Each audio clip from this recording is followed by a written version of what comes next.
नमस्ते प्रणाम। हम गोरखपुरिया भौजी गोड़ छू के गोड़ लागत तनी ते हमार सोना लगन के रोटी खाई खा ला लगन। एगो हम बात रवा लोग से कहत तनी, अच्छा लगी तबे ऊपर विचार करब।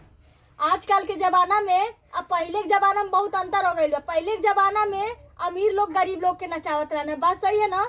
आज के कल के जमाना में सबसे बड़े बड़े घर का बिगड़ल बाप का बेटी लोग कैमरा पे नाचा ताड़ी लोग, आ गरीब लोग हम जैसा लोग आप लोगन जैसा लोग देखो तानी समन। बताई लोगन बात सही होई तो लाइक करब, बात सही ना होई तब लाइक करके सरका दे में कोनो बात नहीं बा। रौ भौजी के वीडियो है कि दुश्मन के तो है नहीं। अब फिलहाल में हम बनैले बनी है, देखी मोटकी रोटी आई चूल्ही में सेकी के दाई था, हमार रोटियो जर गई।